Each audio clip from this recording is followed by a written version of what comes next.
Welcome back, everybody. This is Eric and Chad here with Iraq Veteran 8888. And today we got another Gun Gripe episode for you. Now, this one might ruffle some feathers. However, I think we're going to go over some really cool concepts and ideas that I think you guys are going to be very interested in. And we're going to be sort of posing the question, are suppressors useful in combat, right? Are suppressors a useful thing on the battlefield? There's a few points of contention here that we want to discuss and go over, and I think you're going to come away from this video maybe scratching your head or maybe nodding your head. So we'll see, and we'll see how this all lines up. But before we get started, I do want to thank our friends at Griffin Armament for supporting our videos. These guys make some awesome suppressors. They come in at a fantastic value. They are a veteran-owned company, and by the way, their Instagram page is awesome. They shoot all kind of awesome tech on their Instagram page, so make sure you follow them. But a big thanks to our friends at Griffin Armament. If you're looking for a suppressor, look no further. They are a great group of people, and a big thanks to them for supporting our efforts here on the channel. And what better company to have in this particular video here today, because we are talking about suppressors, but I saw a few points of contention over on the Twitter page. Now, I'm not going to try to find these comments because they're buried in thousands of freaking comments, but a few folks over on Ukrainians Weapons Tracker, okay, that's a page that I follow there on Twitter, they were mentioning how some of the Ukrainian troops were complaining about suppressors in combat. They foul up, the guns gunk up, they end up having some issues, maybe requires more PM than normal to keep the guns running. So let's talk about the pros and cons of suppressor use in an environment like that. Also, suppressors have been used in combat dating all the way back to, like, forever. I mean, but they were widespread in World War II, of course, right? You had the Delisle, you had the Stens. Like, suppressors are, they're no stranger to, the field of combat. Sure. But how common were the suppressed Stens and Delisles compared to, how many unsuppressed Stens were there compared to suppressed Stens? There were a lot, and like moving forward in time, like suppressors became more of a clandestine affair, right? But then like modern times, there's a ton of companies over the years that have had military contracts, to supply, all branches, and even like just government organizations like CIA, FBI, and such with suppressors for their duty guns, right? And even some police, like law enforcement agencies have suppressors on their guns too. But dependent on the design of the can, like the problems that you mentioned, all right, number one, most of the traditionally baffled cans, right, they're going to increase back pressure, which therefore increases cyclic rate. And all that back pressure, if you're talking about a DI gun, you're talking about sending even more gas and carbon and fouling into the action than before. Before we get too far into just technologies and suppressors and what can really make them or break them in terms of these applications, why don't we discuss the applications first? So like, all right, in a military environment, what are some things that we're concerned about? Well, one thing is a concept called noise and light discipline. And basically, it's exactly what it sounds like, right? At night, you're not going to be flashing around a bunch of lights. You're not going to be noisy. You're not going to make a bunch of noise, right? But in a firefight, obviously, the more quiet you can be, the more stealthy you can be, probably the better. Now, if everything cracks off and it's just a loud, crazy environment, I kind of feel like that's where suppressors are gonna shine, because while your enemy might have a whole line of troops shooting AK-47s, probably with no hearing protection. Now, I'm primarily discussing this under the context of the Ukrainian war, because that's what's going on right now, and that's the conflict that we have to use as a litmus test, okay? You still have a supersonic crack from the projectile that you can't get around. However, in the duress of combat, in a crazy, spicy environment with a lot of lead flying both ways, and especially if your enemy's running a bunch of loud guns and probably blowing their ears out in the process, while all that fog of combat is going on, that's when, maybe you could lay around and pop off a few shots with a suppressed gun and probably not get detected, especially at close ranges, and especially if they're shooting loud. So to put it in perspective, most of this combat footage that I've been seeing come out of Ukraine, most of it helmet cam footage, and I would say the majority of that footage is from the Ukrainian side and not so much the Russian side. And I don't know if that's because the Russians are much, stricter on OPSEC or stricter on like what type of information and footage gets out from their troops, or maybe their troops just don't have quite the technology in terms of the cameras, which I'm going to guess that's probably one of the reasons. For whatever reason, the majority of the combat footage is usually filmed from the Ukrainian side. And I'm just going to chalk that up to them having better technology, better helmet cams, better. And I've noticed, too, that their weapons generally are better. They're more well-kept. They have definitely more suppressors on their guns, I would say, on just a per-soldier basis. So most of the footage I'm seeing, I would say probably 60, 70% of the people I see in the combat footage have suppressors. So this is a conflict where suppressors are widespread. And arguably, probably the first modern conflict in our lifetime that we can point to and say that the average infantryman has a suppressor on their rifle. All right, now we look at our own program. Look at the United States military. All right, what did we just do? We just adopted this crazy new SIG with the can and all this crap, and now they're wanting to issue suppressors to infantrymen, just basic grunts.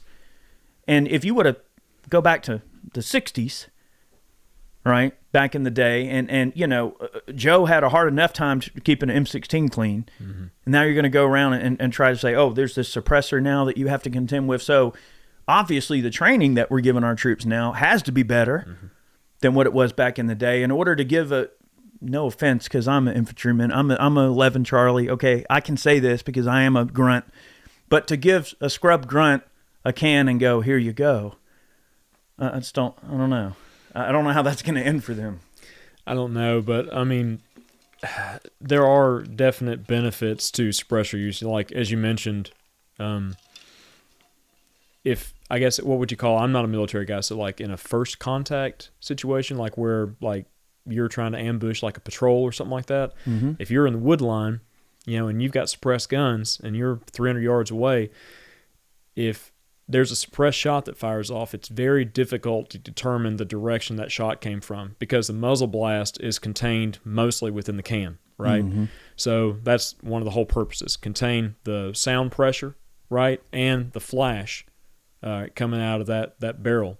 All right, by doing those two things, you hear mostly just the supersonic crack of the projectile, which is emanating from 360-degree sphere around the projectile itself. So it's literally bouncing off everything. You have no idea where that initial crack came from, the shot. So that's one definite benefit.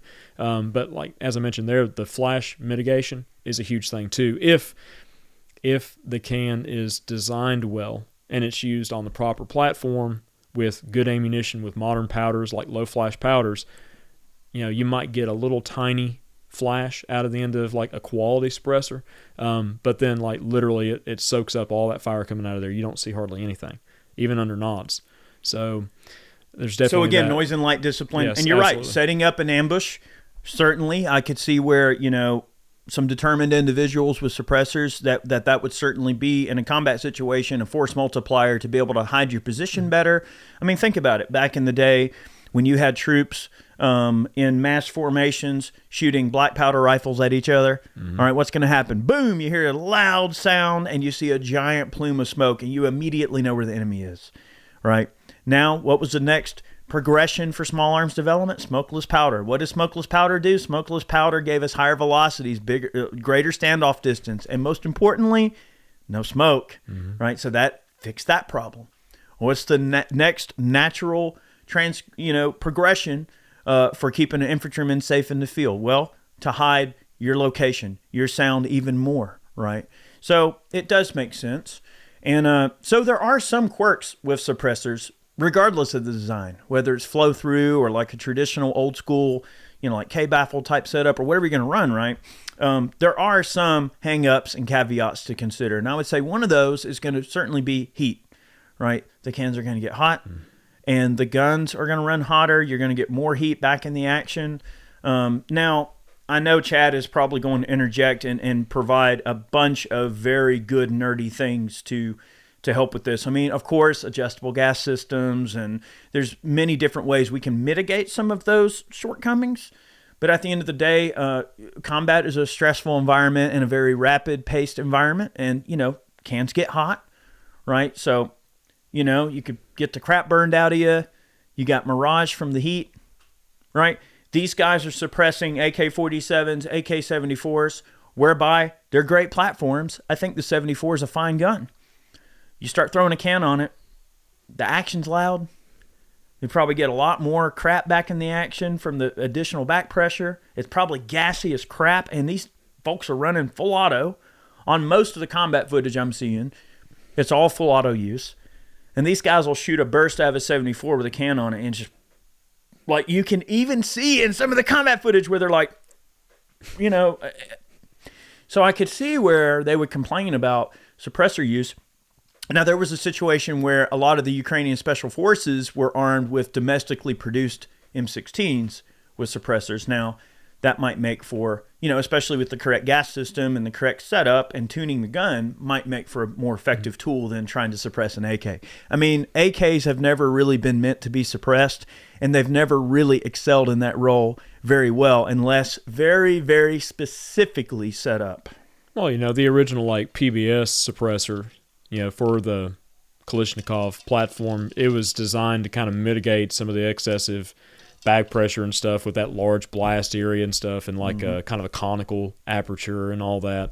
And Dead Air is making kind of a facsimile of those nowadays. But there's been the action's loud. The action's loud, but I mean, you're not going to get around that with a semi-auto. But I don't know much about the Ukrainian the variation. I think it's called the UAR-15, but aside from it being domestically produced, I don't know what can they're running on it. I have no clue. I don't know if it's like a flow-through type design or the entire platform itself is, from the looks of it, it's definitely not a flow-through design. I don't know. Yeah, it's flowing through right back into your face. I don't know. But the thing though is like I said, suppressors definitely have their use, but they have their shortcomings too. And as I mentioned earlier, just depending on the baffle design, it can cause a number of problems unless the gun is set up to accept that suppressor properly. But then you're getting into more, parts and pieces and maintenance and things like that with adjustable gas systems and, having them set just right for that particular can. Like you mentioned, they get hot, You drop the gun to get your sidearm or something, and that thing hits your leg and burns through your camo, and you've got an injury because of a hot can. I mean, just a consideration. Yeah, there's covers and things for them that are made. I think it's Magpul. I don't remember what it's called, but they make kind of like a metal frame that has a larger circumference shield around it that helps. Pull air into the system. So like when you're shooting, the muzzle blast coming out of the end of the aperture actually pulls air through, kind of like not a Vickers, but a Lewis Maxim, gun. Or a sort Lewis, of like a Lewis gun. It's got the same kind of concept where it's creating that like a Venturi effect. Yeah. So it's kind of cooling the can. And then there was that company, what was it, Mantis, that makes those kind of silicone ones. Yeah, it's like a silicone bake tray material that they, but and it's got the fins on it. There's ways. That's an option. There's ways to mitigate all that, but it really comes down to the design of the baffle structure. But no matter which can you run on there, they're going to load up with carbon, right? And eventually they're going to need maintenance too. So a lot of times that requires literally soaking it in like a gun scrubbing solution or something. Some pretty caustic chemicals to help break that carbon up and get it out of there. And I don't think you're going to do that in a battlefield scenario. But not easily. You got to talk. I mean, you're talking about shooting thousands and thousands of rounds before you start losing effectiveness. But some of the newer designs, like the Huxworks, like they're 3D printed centered, flow can, right? They have like a service life of 10,000 rounds without any maintenance. Like 10,000 rounds, if you don't do anything to that can, it's going to fill up, and that's going to be the end of it, right? But if you maintain it about every 1,500 rounds, you soak it in a solution, and shake it out, get all that crap out of there, then you can get to 20,000 plus rounds service life out of it, maybe 30,000, which is that's kind of typical range for a can. And hardly anybody is ever going to shoot that much in their lifetime on a commercial level. About shooting multiple barrels out. Yeah, but I mean, in a military environment, you could easily get to that with training and I guess combat. So I suppose a quick word on PMs. in a war environment. You know, someone might be asking themselves, well, how in the world in this stressful environment are you going to take care of your equipment? So I know this goes without saying, but you do your PMs in batches. Okay, you're not going to go, well, it's break time, Johnny. I guess let's all take our guns apart and soak them while we eat breakfast. No, you always make sure you have you don't want to, reduce your strength, right? So what you would do is, let's just say there's a trench system, and let's say there's 20 of you in it, and let's say it's you and 20 other guys or whatever, and you guys have, a mile wide territory or quarter mile wide, however long territory to cover, your trench system, however long it is irrelevant, but let's just say you got your area. Well then, obviously, if you heard the PKM, knock off 500 rounds that morning, chances are, you might want to move the other one a little closer in, and then, okay, and you call on radio, you guys do some cleaning, we're going to make sure we got this one ready to go, and that way there's no issues. And then they get theirs clean, you clean yours, right? Your guy down the end, maybe needs to do maintenance. He relays that to the chain of command, says, hey, I need to do some cleaning. Well, you're going to make sure you got some guys to cover you while you're doing that. Simple. There's a funny cartoon from back in the day, and this was a cartoon. I doubt I'll be able to find it. It's probably buried somewhere in the nether on the internet, but it's funny. The military the American military used to put out these funny little comics and stuff, especially during like the Korean War and in World War II and things like that. And I think even into like Vietnam, they had these funny little comics that they put out, and it's a morale boost kind of thing. But there's one during the Korean War that was really funny. And it shows this big hefty NCO up on top of the trench going, here they come. And there's guys with their bayonets attached going into a fight. And here's little Joe Snuffy with his bedroll laid out, and his M14 is in pieces. And he's going, he's got to struggle, hurry up and get his freaking gun back together because the enemy's on the way. But it's just, that's war. But anyway, the point is PMs are a thing, and it doesn't matter if it's unsuppressed or not. I mean, you do need to, take care of your equipment. But the frequency, though, is increased for yes. sure. Yeah, with and suppressor use. That should be a consideration. I mean, if you're going to run suppressors, you have to understand that the guns are going to get dirtier. I thought that when you clean guns in the military, everybody just kind of took their uppers off and you just ran like one of those extra long Otis, the Otis pull-throughs, and you just ran it through everybody's gun or their upper, and then somebody on them was like, all right, and you pull it through at the same time, and boom, they're clean. Either that or what? You carry like some WD-40, I would, we had cans of Strikehold, and I remember I remember my parents shipping me Strikehold. Heck yeah. And I loved it. I thought it was great. And, some of the stuff that we had available to us was pretty decent in terms of, obviously we had the Otis kits, the little pull-through complete kits. Big shout-out to Otis, by the way. They make fantastic stuff. But, the Otis kits were always great, and we had those. But, generally, just CLP. I would always just swab my gun out every other day or so, just at least run a patch through the bore, because you got a lot of sand and dirt and bull crap, and you definitely don't want your chamber to get dirty. So I was always really funny to keep my dust cover closed. Mm-hmm. And we had those plastic A2 flash hider covers that you could put on there that shoot off. And that was a good way to kind of keep some of the dirt from getting in the bore. So there's little tricks and hacks like that. I'm sure the Ukrainians and Russians are both employing little hacks and things like that. Although I would imagine the Russians are probably pulling bootlaces through their guns because they probably don't have cleaning kits. And if they do, they got one between 10 men or something. Maybe even a poncho liner that 10 of them have to share. Mm-hmm. They're pretty ill-equipped from what I can see. Yeah. Well, you've been following a lot more of like what's going on over there. You mentioned this video, and I've seen a little bit. Yeah. But just most recently was just the adoption of like those AR variants, mm-hmm. Over there. So there's a lot of widespread suppressor use in this conflict, and I don't want to get into the political ongoings about the conflict. I don't care where someone stands on the conflict or how they feel about it all. That's not what this is supposed to be about. It's just that the war is the most recent, most recent situation where there's widespread suppressor use. And in fact, I would say the first war where there's been absolute and undisputed widespread suppressor use. I know early in the war, when the Russians tried to take Kyiv, there were a lot of Ventura's sniper rifles recovered. There was a whole airborne battalion wiped out. So that's a lot of Ventura's. You talking about VSSs? Yes. Oh, wow. Yeah, Wow. and Ukrainians captured a bunch of those off of those paratroopers. The Russians lost a whole battalion trying to take back that airport. Wow. Well, maybe after the conflict we can get Ventura's parts kits imported. I doubt it. Likely not.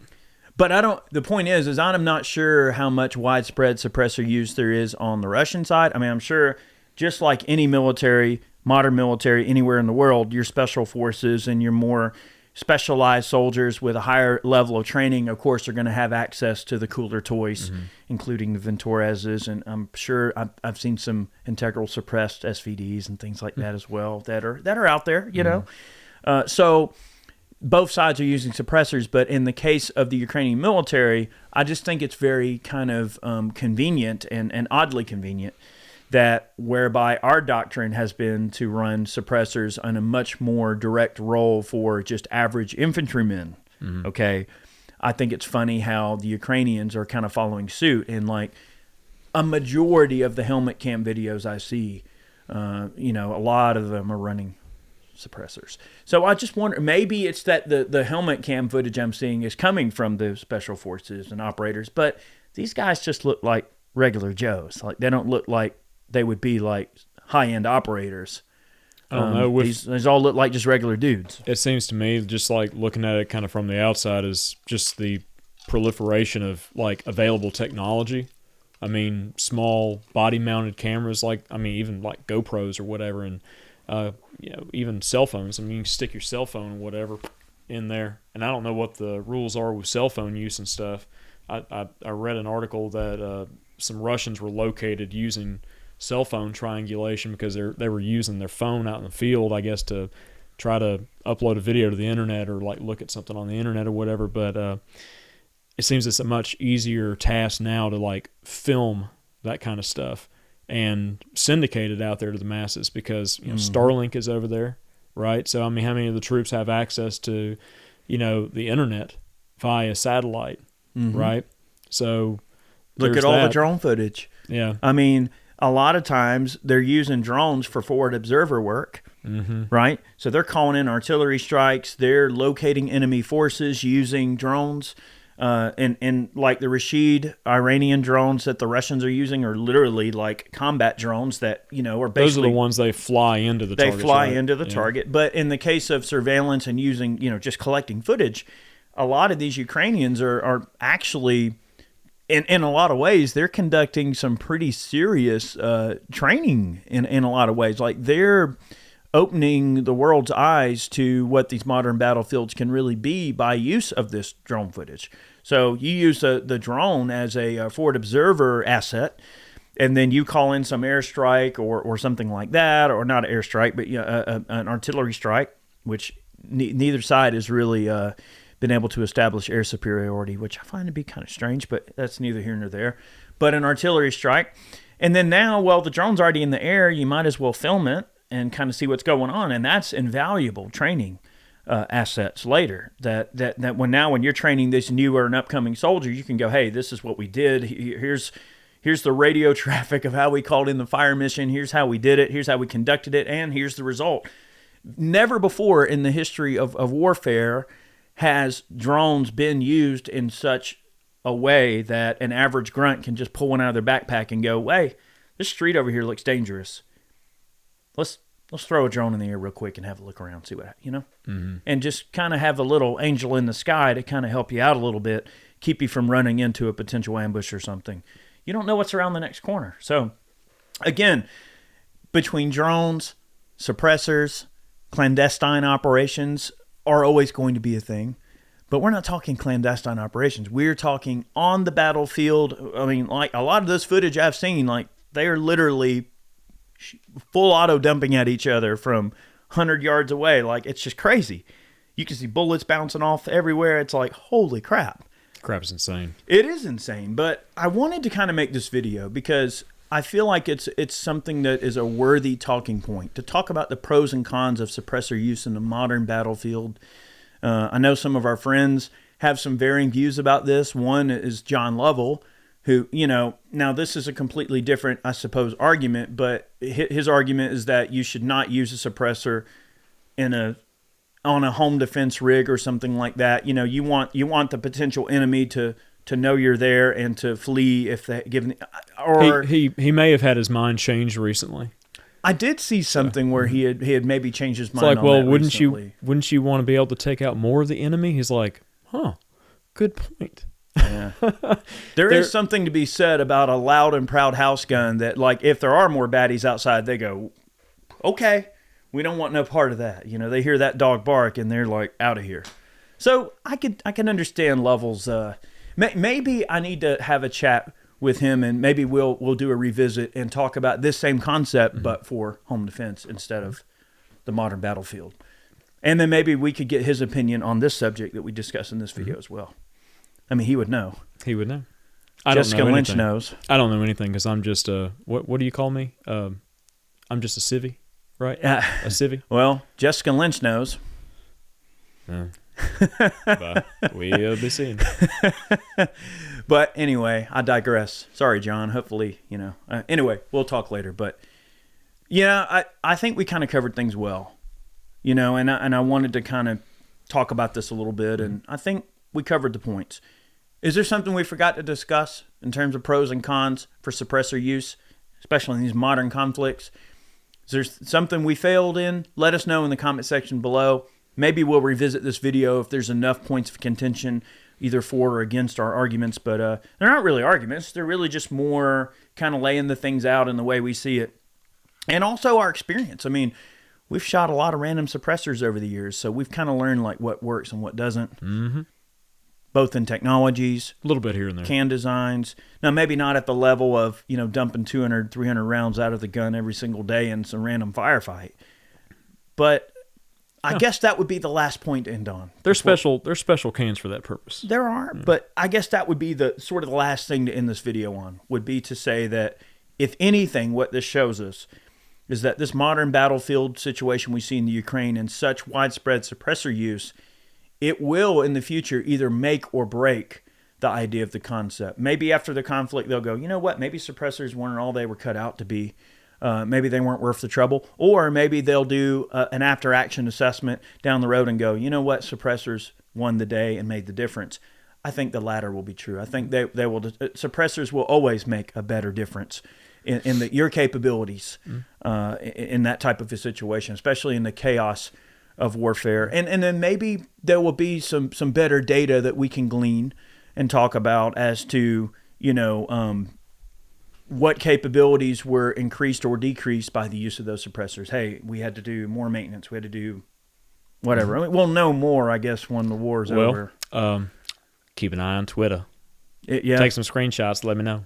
Go over there and you got to follow Ukrainian Weapons Tracker. That's one of the pages that I follow there on Twitter. And it's great. He posts all kind of different footage and things like that he can post. I mean, there's some Telegram channels that have, some of the more risque footage that will make you lose sleep at night. I would probably not seek that out if you're squeamish. But there's lots of footage, and there's lots of information to be learned from that, from that footage. So anyway, check it out, and make sure you follow us on Twitter.